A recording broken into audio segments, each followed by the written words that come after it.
live. Bonjour à toutes, bonjour à tous, bienvenue dans ce live. Alors je fais un double live Facebook, Instagram, donc vous me verrez un petit peu bouger ma tête de droite et de gauche. Donc bienvenue dans ce live dans lequel nous allons explorer pourquoi il est essentiel pour une personnalité empathique de développer l'affirmation de soi. Pourquoi il est essentiel pour une personnalité empathique de développer l'affirmation de soi? Je vais vous expliquer tout ça. Dites-moi quand vous êtes là, quand vous arrivez dans ce live. Vous pouvez me mettre un petit commentaire, me faire un petit coucou. Et puis en fin de live, je vous ferai deux annonces. Coucou Cécile, bienvenue. Ah bah super. Bienvenue à vous, merci pour votre présence. Voilà, double live entre Instagram et Facebook. Donc je vais un petit peu tourner la tête de gauche et de droite. Donc merci à vous pour votre présence. Donc pourquoi il est essentiel quand on a une personnalité empathique, de développer son affirmation de soi. Déjà, on va faire une petite définition de qu'est-ce que c'est que l'empathie. Donc l'empathie, c'est vraiment la capacité à reconnaître, à comprendre et à être sensible à la façon dont les autres ressentent les choses. Donc l'empathie, c'est par définition une compétence essentielle dans la relation à l'autre. Être empathique, en fait, ça va être vraiment d'avoir cette capacité à comprendre les ressentis de l'autre, se connecter aux ressentis de l'autre. Et donc, ça veut dire aussi savoir respecter les idées des autres, même si elles sont différentes des siennes. Donc ça va être aussi important. Donc, souvent, je vous dis que l'empathie sauvera le monde, mais en fait, j'en suis convaincue, l'empathie est une compétence essentielle dans le monde d'aujourd'hui. Pourquoi? Parce qu'on a besoin, justement, de ce niveau d'acceptation de l'autre, même quand on n'est pas d'accord. On a besoin de cette compétence qui est de comprendre les émotions, les ressentis de l'autre, même si on ne les partage pas. Et donc, si tu es empathique et que tu me regardes, tu dois bien connaître ce que ça veut dire d'être à l'écoute des sentiments des autres, d'être attentif à leurs émotions, d'être attentif à ce qu'ils ressentent. Parfois même, je suis sûre que tu le fais, tu imagines ce que l'autre ressent. Tu imagines parfois tu interprètes ce que l'autre pense ou ressent. Et donc là, on va en venir aux écueils de la personnalité empathique. Qu'est-ce qui se passe quand on a une personnalité empathique? C'est que on va parfois faire des suppositions. On va faire des suppositions sur ce que l'autre pense ou ressent. Oui, on a des ressentis qui sont finalement très à l'écoute de l'autre, mais parfois on extrapole, parfois on va au-delà en fait de ce que l'autre pense ou ressent vraiment. Car l'être humain, c'est quelque chose de très complexe, c'est un millefeuille, moi j'aime bien dire que c'est un millefeuille. L'être humain est complexe et donc il y a énormément de couches dans la partie invisible de l'être humain, d'accord? Donc vous connaissez l'iceberg, la métaphore de l'iceberg, l'être humain c'est un peu comme un iceberg. La partie invisible, moi j'aime bien dire que la partie invisible de l'iceberg, c'est aussi ce qu'il y a à l'intérieur de nous, qui est un millefeuille d'énormément de choses, un millefeuille issu de notre éducation, issu de notre culture, issu finalement de tout ce qui nous a constitués. Et donc, un des écueils de l'empathie, dis-moi si ça te parle, c'est de faire des suppositions. C'est de se dire que l'autre fait ça sûrement à cause de ça, ou peut-être que l'autre pense ça.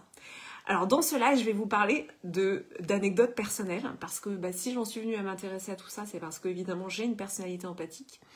Et donc, moi ce que je faisais quand j'arrivais au travail, par exemple si je voyais quelqu'un qui avait un visage un petit peu plus fermé que d'habitude, je partais en supposition. Et donc je me disais, j'ai dû dire quelque chose qui va pas, j'ai dû faire ou dire quelque chose qui a contrarié l'autre. Donc, en fait, l'écueil de l'empathique, vous l'avez compris, c'est quoi? C'est de faire des suppositions qui, en plus, vont être des suppositions que l'on va retourner contre soi. Donc là, typiquement, quelqu'un qui arrive au travail, qui est un peu de mauvaise humeur, il peut y avoir 10 milliards de raisons. Mais il peut y en avoir des tonnes. C'est pas parce que moi, j'ai fait quelque chose qui l'a contrarié ou qui l'a mis dans cette humeur-là. Donc, vous voyez qu'un des gros écueils de l'empathie, c'est ça. Ça va être de faire des suppositions au lieu finalement d'aller rechercher auprès de la personne finalement une raison ou d'aller recueillir du feedback.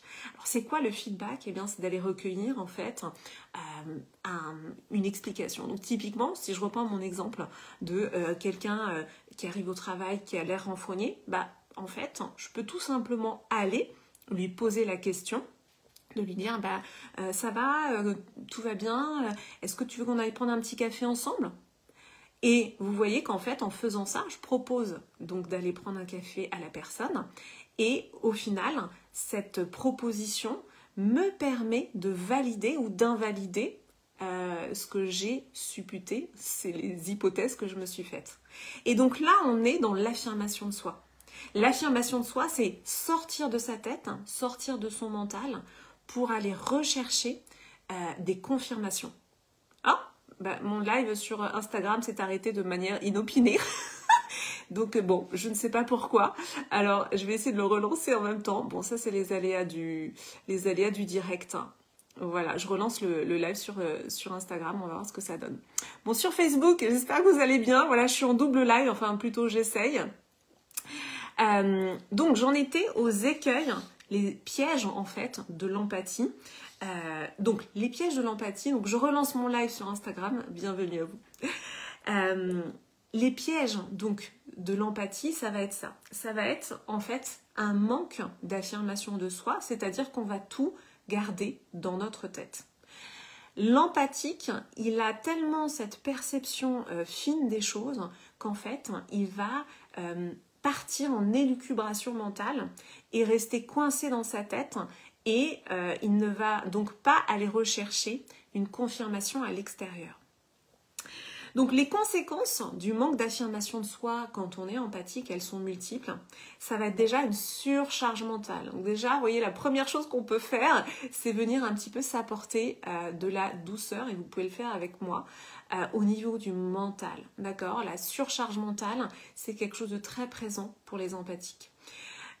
Donc, l'essentiel est de faire en sorte de sortir les pensées de sa tête. Oui, le live sur Instagram ne marche pas très bien, on est d'accord. Donc, on va essayer de continuer malgré tout. Merci à vous qui êtes sur Instagram. Je suis en parallèle sur Facebook. Ok, super. Donc, le grand défi de l'empathique va être de développer des compétences qui vont permettre l'affirmation de soi. Alors déjà, dites-moi, ça vous parle, l'affirmation de soi, à votre avis qu'est-ce que c'est que l'affirmation de soi? Dites-le moi en commentaire. Qu'est-ce que c'est que l'affirmation de soi? J'attends vos réponses. L'affirmation de soi a souvent mauvaise presse. Pourquoi la mauvaise presse? Pourquoi on a peur finalement de s'affirmer? On a peur de s'affirmer parce que c'est parfois un peu subtil l'affirmation de soi.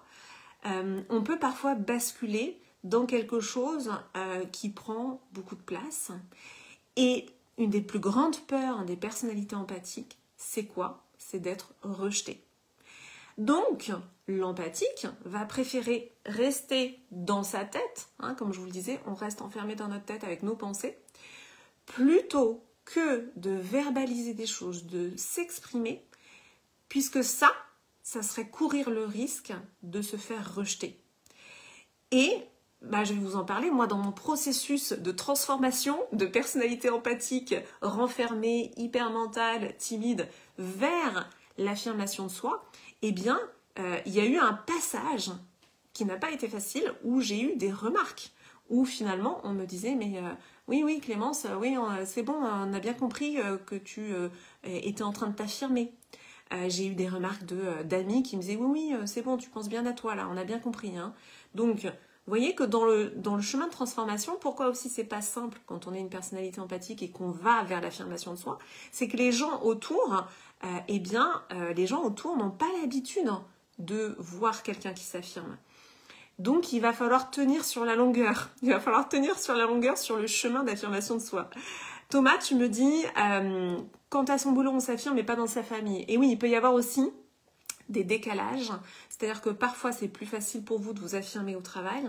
parfois, ça sera plus facile dans la famille. Dites-le moi en commentaire comment c'est pour vous. Coucou Vanille, voilà, je vois qu'il y a Steph aussi qui nous a rejoint sur Instagram. Donc, dans ce processus, finalement, merci pour les pouces, dans ce processus d'affirmation de soi, c'est à vous, ça va être à vous de trouver le juste milieu.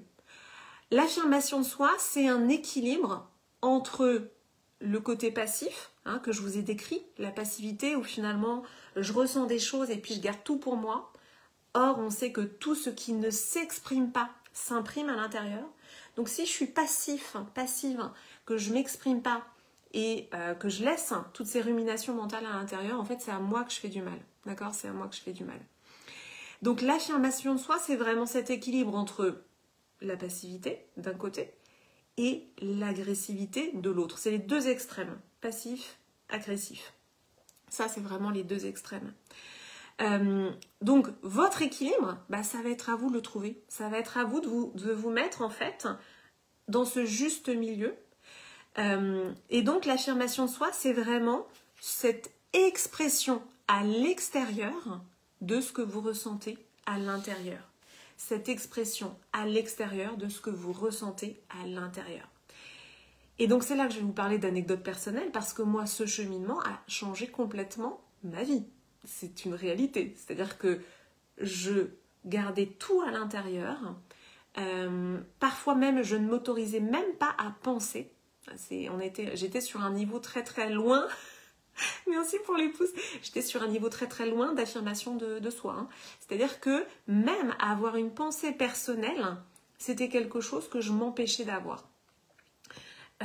Par peur d'être rejeté. On en vient toujours à la même chose. Et c'est comme ça que finalement, par peur d'être rejeté, on va se conformer. On va se conformer à une organisation sociétale. On va se conformer à ce que l'on attend de soi. Et oui, d'un côté, on a besoin de se conformer à certaines choses. Évidemment, on vit dans un pays, il y a des règles, il y a des lois, il y a des codes sociaux. Je ne dis pas qu'il faut tout balayer comme ça. Mais le cheminement d'affirmation de soi, ça mène vers une réalité extérieure qui va correspondre à ce que vous pensez, ce que vous ressentez à l'intérieur. Donc moi, c'est ça qui m'est arrivé. Pour vous en dire un petit peu plus, en fait... moi, j'ai vécu une sorte d'éveil à la naissance de mon fils en 2011. Et cet éveil, ça a été un petit peu brutal parce que tout d'un coup, j'ai regardé ma vie. J'ai encore Instagram qui plante. Bon, je ne sais pas pourquoi. Sur Instagram, c'est plus compliqué. Donc, je vais essayer de continuer de relancer le live en même temps sur Instagram. Pour ceux qui sont là sur Facebook, ne bougez pas. Je relance juste. Voilà, sur Insta. Bon, je ne sais pas pourquoi ça plante en même temps sur Insta. Hop. Donc moi, ce qui m'est arrivé, tout simplement, c'est une sorte d'éveil fulgurant dans lequel je me suis réveillée en 2011 après avoir mis au monde mon enfant en me disant « mais cette vie ne me ressemble pas, cette vie ne correspond pas à ce que j'ai à l'intérieur ». Donc c'est ça le risque, en effet, de ne pas équilibrer son empathie avec l'affirmation de soi. C'est qu'on va être tout le temps à l'écoute des autres, disponible pour les autres, mais est-ce qu'on s'écoute soi à l'intérieur? Est-ce que vraiment on est en train de s'écouter à l'intérieur? Et surtout, au-delà de s'écouter, c'est est-ce que je mets en place des actions pour vraiment que ma vie à l'extérieur ressemble à ce que je ressens à l'intérieur? Donc, voilà les écueils de l'empathie. À la fois, je suis convaincue que l'empathie va sauver le monde. Oui, c'est un petit peu grandiloquent tout ça, mais en fait, j'y crois vraiment. Déjà parce que tous les enfants naissent empathiques. C'est une compétence qu'ils vont perdre en fait au fur et à mesure des différentes humiliations qu'ils vont subir dans leur vie. Et finalement, on perd l'empathie. Et notre monde a besoin d'empathie. Coucou Thomas! Notre monde a besoin d'empathie, a besoin que l'on se reconnecte à ça. Coucou Stéphanie! Donc, le monde appartient à l'empathie entre nous, à cette connexion à nos émotions, à cette compréhension, au respect de l'autre, même quand il n'est pas d'accord avec soi. Mais pour toutes les personnalités empathiques, eh bien, pour moi, le job que l'on a à faire, c'est vraiment ce job d'affirmation de soi qui va passer, oui, par de la communication. Puisque pour pouvoir faire en sorte que la réalité extérieure corresponde à finalement ce qu'on souhaite à l'intérieur, à un moment donné, il va falloir l'exprimer. À un moment donné, ça va passer par de la communication. Donc moi, mon cheminement, ça a été en effet de développer des compétences de communication. Alors, bien sûr, de me poser vraiment et de me dire, mais qu'est-ce que je veux pour moi? Donc ça, c'est la question centrale. Qu'est-ce que l'on veut pour soi? Dites-le moi d'ailleurs en commentaire où vous en êtes dans votre cheminement personnel. La question, ça a été pour moi de me dire en 2011, après la naissance de mon fils, quand j'ai vu finalement que ma vie ne correspondait pas à ce que je voulais, que ce soit au niveau du travail, que ce soit au niveau de mon couple, ça a été un choc quand même, un peu brutal de me réveiller, de me dire mais en fait, pourquoi je vis dans cette vie-là? C'est un peu comme si tout d'un coup vous réveillez le matin, puis c'est comme si tout vous semblait étrange. Moi c'est ça qui m'est arrivé. Je me suis réveillée un matin et puis je me suis dit mais qu'est-ce que je fais dans cette maison? Qu'est-ce que je fais avec cet homme? Qu'est-ce que je fais dans ce travail? C'est vraiment très étrange. Heureusement, l'instinct maternel a fait que, par contre, j'étais sûre que mon fils, je ne m'étais pas trompée sur ça. Mais voilà, j'ai redémarré de zéro, entre guillemets, en 2011. Et à partir de là, la vie m'a invitée à me poser la question de, d'accord, si cette vie-là ne te correspond pas, qu'est-ce qui pourrait te correspondre? Et c'est là qu'il y a tout un travail d'écrémage, j'ai envie de dire, de filtre par rapport à finalement ce que aussi la société nous invite à choisir comme vie, qui peut ne pas nous ressembler. Coucou Patrice! Et donc c'est tout un cheminement qui amène aussi à un moment donné à s'exprimer et à dire ce que l'on veut. Donc il y a l'étape 1 de vraiment se poser entre soi et soi, d'écrire, moi j'ai utilisé beaucoup l'écriture, d'écrire, de se poser les bonnes questions, et ensuite d'affirmer ce que l'on souhaite. Et donc ça c'est vraiment la question donc, de l'affirmation de soi, qui est vraiment cette expression à l'intérieur de ce qu'on ressent, non seulement de ce qu'on ressent, mais aussi de ce que l'on souhaite. Donc ça veut dire apprendre à dire non. Pour beaucoup, c'est difficile de dire non. Ça veut dire apprendre à se positionner. Et au début, pour moi, ça n'a pas été facile de le faire. Au début, c'était pas du tout spontané, mais pas du tout. Souvent, je me disais, ah mince, j'aurais dû dire ça, pourquoi j'ai rien dit, pourquoi je me suis pas exprimée, pourquoi. Et en fait, j'ai réalisé que c'était aussi ok de pas s'exprimer tout de suite, parce que j'en avais pas les réflexes au départ, et de se poser le soir et de me dire, bon, ok, là j'ai dit oui à quelque chose qui en fait ne me convenait pas, et bien finalement je peux toujours revenir dessus. Et donc le lendemain ou 2 jours, 3 jours après, je revenais sur ce à quoi j'avais dit oui, pour pouvoir finalement aller sur de l'affirmation de moi en me respectant. Parce que ça va être aussi essentiel pour vous. Le jour où vous décidez, où vous décidez finalement d'entrer dans ce chemin d'affirmation de soi, l'idée c'est aussi de vous respecter. En effet, c'est de ne pas devenir agressif, parce que ça c'est la peur derrière ça, la peur de devenir quelqu'un d'agressif ou d'arrogant. Cette peur-là peut vous empêcher de développer l'affirmation de soi. Coucou, bonsoir, ma petite blonde. Bienvenue dans ce live. Donc voilà, il va falloir vraiment y aller petit à petit. Et c'est ce que j'ai fait dans mon cheminement, j'y suis allée petit à petit. Donc là aujourd'hui, on est en 2023, donc ça fait 12 ans que j'ai entamé ce chemin vers l'affirmation de soi. Et quand je me retourne, je peux juste me remercier, parce que ce chemin qui paraît long, mais en fait, et par étapes, m'a permis de vraiment aujourd'hui vivre une vie qui me ressemble. Et c'est ça qui donne de l'énergie, en fait. C'est choisir sa vie. Alors, c'est pas toujours facile. Je sais que sur les réseaux, on parle de développement personnel et puis on va vous dire oui, vivre sa meilleure vie. Et puis parfois, il y a un petit côté bling-bling. Alors moi, le bling-bling, c'est pas du tout mon truc. Mais ce que je peux vous dire, c'est qu'en effet, aller dans l'affirmation de soi depuis une base empathique, pour moi, c'est aussi une sorte de garde-fou, d'accord? Parce que quand on a une base empathique, bon, mon live sur Instagram ne veut pas, hein, il n'arrête pas de se couper, donc je pense que ça va... Je pense que ça va être compliqué de continuer, mais bon, on va quand même essayer. Je relance une dernière fois, voilà, le live sur Instagram. Hop, tac, voilà. Donc, en effet, ce que je vous disais, c'est que avancer pas à pas, voilà, je relance sur Instagram, avancer pas à pas sur cette affirmation de soi. Aujourd'hui, pour moi, là, j'ai l'impression... Ah, coucou Valérie, super, merci d'être là. Eh ben, écoute, je suis très contente, merci à toi d'être là, et puis je suis contente si ça te rebooste, c'est exactement ça le but.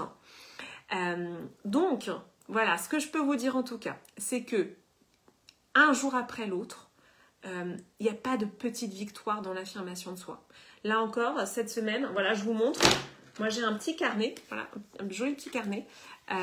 Recoucou, j'ai un petit carnet dans lequel en fait toutes les semaines je fais un bilan de ma semaine et je me félicite de ce que j'ai réussi à faire, vous voyez, donc là je me parle à moi-même, donc ça c'est une astuce. Là, je vais vous donner quelques astuces pour l'affirmation de soi. Donc une astuce, c'est de prendre un petit carnet. Alors moi j'utilise voilà, un petit carnet dans lequel en fait chaque semaine je vais regarder ce que j'ai réussi à faire et je vais me valoriser, me féliciter. Il n'y a pas de petite victoire. Si j'ai réussi par exemple à faire un enchaînement de différentes activités ou si j'ai réussi à faire ce courrier administratif que je n'arrivais pas à faire, en fait c'est comme ça que pour ma part, je suis venue à bout d'une phobie administrative. D'accord? Donc j'avais une phobie administrative, c'est-à-dire que j'avais beaucoup de mal à faire mon administratif, ce qui est un petit peu un problème quand même. Et comment j'en suis venue à bout? Eh bien, c'est par des petits pas. Donc c'est vraiment la technique des petits pas. C'est petit à petit d'aller vraiment faire une chose après l'autre et il n'y a pas de petite victoire. Et quand je vois vraiment l'efficacité de ces techniques, c'est une histoire d'entraînement et c'est une histoire de répétition. Si vous le faites une semaine, c'est sûr qu'il n'y aura pas un effet à long terme. Par contre, si on le fait sur la longueur, ça marche. Voilà, c'est ça le mot d'ordre. Hein. Donc, des techniques d'affirmation de soi, ça va être déjà de reconnaître toutes les fois où on a dit non alors que c'était pas ok et où on a dit oui plutôt au lieu de dire non et de s'accueillir, de se pardonner. On a le droit de ne pas toujours réussir à dire non et dans ces cas-là, c'est de prendre le temps de revenir sur pourquoi on n'a pas réussi à dire non et le lendemain d'aller voir la personne et de lui dire écoute, hier dans la précipitation je t'ai dit oui mais en fait c'est pas ok, je préfère te dire non, soit j'ai pas le temps, soit j'ai pas la place, soit pour plein de raisons, voilà. Donc et c'est comme ça que petit à petit on se respecte et c'est comme ça que petit à petit en fait on va développer l'affirmation de soi.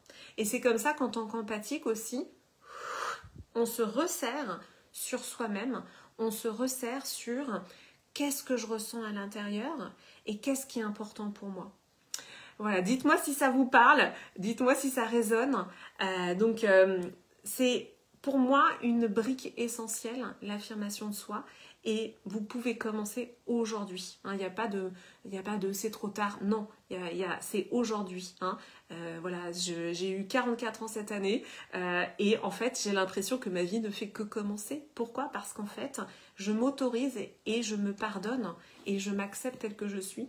C'est pas parce que les 20 dernières années, je me suis trompée. Et encore, c'est quoi se tromper? Ça veut rien dire, se tromper. On se trompe tous.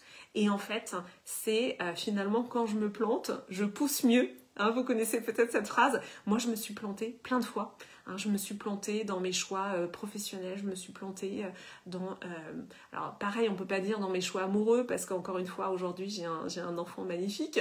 Donc, je peux pas dire ça. Mais d'un certain point de vue, on pourrait se dire, est-ce que c'est se planter? Donc, finalement, il n'y a pas d'erreur.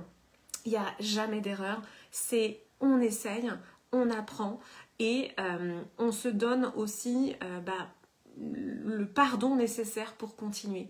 Hein, et on cesse les ruminations mentales. Donc voilà, déjà, rien que si vous voulez cesser les ruminations mentales, bah en fait, quelque chose de très simple, c'est juste de se masser le front. Je vous assure que ça marche. Et d'écrire, de déposer tout ça sur papier. Donc voilà pour ce live, j'avais envie vraiment de vous partager ça, à la fois des astuces, à la fois des explications sur le pourquoi c'est si essentiel. J'avais aussi envie de vous faire 2 annonces dans ce live. Alors 2 annonces, la première c'est que je vous invite à un atelier gratuit que je vais donner le jeudi 4 janvier à 20h. Et cet atelier, ça sera pour préparer l'année 2024. 2024, l'année des miracles. Alors c'est comme ça que j'ai envie de l'appeler. Je le ressens profondément que c'est une année où il va se passer plein de choses. Et en fait, tous les ans, je propose un atelier Vision Board pour se projeter dans l'année qui suit. L'an dernier aussi, Valérie, tu étais là l'an dernier à l'atelier. Donc voilà, je vous l'annonce en avant-première. Vous pouvez déjà réserver votre jeudi 4 janvier à 20h.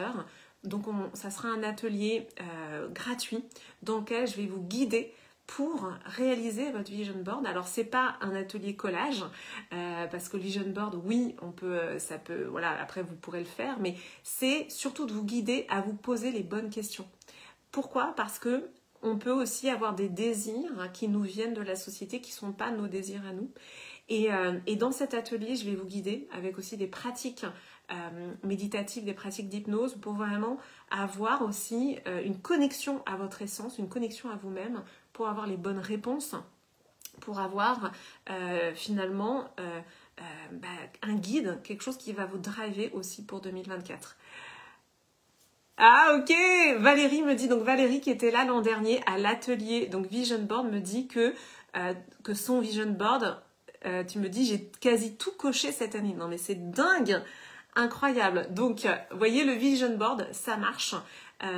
C'est quoi le Vision Board ? C'est vraiment de se projeter dans 2024 avec des visualisations positives. Pourquoi ? Parce que notre cerveau, en fait, il fabrique du négatif. Notre cerveau, il fabrique, quoi qu'il arrive, des scénarios catastrophes, c'est notre biais. On a un biais de négativité, d'accord ? Donc, pour contrer ça, le Vision Board est justement une bonne technique et je vous propose qu'on le fasse ensemble. Donc, jeudi 4 janvier, de 20h à 21h30 environ, réservez votre date et puis je vous partagerai ça en story, le lien d'inscription. Bon bah Instagram ça n'arrête pas de bugger. Donc je relance une dernière fois Instagram. Bon, c'est une tentative de double publication, mais je sais pas si c'était une bonne idée finalement. Hop. Donc jeudi 4 janvier de 20h à 21h30, un atelier que je vous offre, donc l'atelier Vision Board. Et voilà, de retour sur Instagram. Et d'autre part, alors j'en avais parlé en story. En fait, j'ai complété ma formation là en cette fin d'année puisque je suis habilitée à vous faire passer des tests d'intelligence émotionnelle. Coucou Amélie. Donc merci pour les courageux d'Instagram qui reviennent. Instagram, ça n'arrête pas de planter, je ne sais pas pourquoi. Donc je me suis formée en cette fin d'année au Centre de l'intelligence émotionnelle en France. Donc le Centre de l'intelligence émotionnelle, c'est les seuls habilités à en fait faire passer des tests de QE, de quotient émotionnel. Hein. Donc il y a le QI, quotient intellectuel. Moi, ce que je vous propose, c'est de passer votre test de QE, de quotient émotionnel. Alors pourquoi c'est intéressant de passer un test de quotient émotionnel ? Parce que ça va vous donner des indications précises et individuelles sur là où vous vous situez au niveau de l'intelligence émotionnelle. Votre score de QE, de quotient émotionnel, va vous donner des indications mais aussi des axes de travail, des axes d'exploration pour vous permettre aussi de mettre en place les bonnes actions. Coucou Amélie, coucou James. Donc le QE, quotient émotionnel, donc en effet en France il n'y a qu'un seul institut, hein, c'est le Centre de l'intelligence émotionnelle, donc moi je me suis formée auprès d'eux. Alors, hop, voilà, donc hop, ça n'arrête pas de bugger sur Instagram, bon ça y est c'est reparti. Donc, quotient émotionnel. Donc moi ce que je vous propose tout simplement, c'est que là j'ouvre 10 places en janvier pour vous accueillir en session individuelle d'1h30 dans laquelle eh bien, je vous livre votre score de quotient émotionnel et surtout on analyse ensemble en fonction de votre objectif et votre plan d'action, on va le déterminer ensemble lors de cette session d'1h30. Donc j'ouvre 10 places pour vous accompagner encore plus loin sur cette dimension d'intelligence émotionnelle grâce au QE, quotient émotionnel, qui nous vient, donc cette méthode, en fait, ce QE nous vient des États-Unis. Et en France, en effet, il y a juste un endroit, c'est le centre de l'intelligence émotionnelle qui est donc capable de délivrer ça. Et en fait, vous ne pouvez pas passer votre QE, quotient émotionnel, sans passer par une personne certifiée. Donc en l'occurrence, moi je vous propose de passer par moi, mais il y a d'autres personnes évidemment qui sont certifiées sur ça. Et de vous accompagner dans ce cheminement de finalement apprivoiser votre personnalité empathique, apprivoiser qui vous êtes dans toute votre beauté, hein, dans toute ce côté finalement empathique qui a ses écueils, on l'a vu, mais avant toute chose, qui est une merveilleuse qualité. Voilà, une qualité dont on a bien besoin aujourd'hui. Donc merci à vous d'avoir été présents sur Facebook et Instagram dans ce double live. Désolée Instagram, ça a pas mal bugué, je ne sais pas pourquoi, ça a coupé 3 fois. Merci à vous qui avez été là sur Facebook. Donc si vous voulez participer à l'atelier offert du 4 janvier, eh bien vous mettez un petit commentaire et je vous envoie le lien d'inscription. Et si vous voulez réserver avec moi votre séance pour que je vous livre votre score de QE, quotient émotionnel, et bien pareil, vous me mettez un petit commentaire, vous m'écrivez en message privé et on verra ça ensemble. J'ai hâte de partager tous ces moments avec vous. Merci pour votre présence et je vous embrasse très très fort. Bisous Facebook, bisous Instagram. Je vous dis à très très vite. Merci aux courageux qui étaient là sur Instagram malgré toutes les coupures. À tout bientôt. Donc voilà. Ah coucou. Eh ben super Valérie, génial. Tu seras présente. Je suis trop contente de te retrouver à cet atelier. Je vous embrasse. À très vite. Ciao ciao.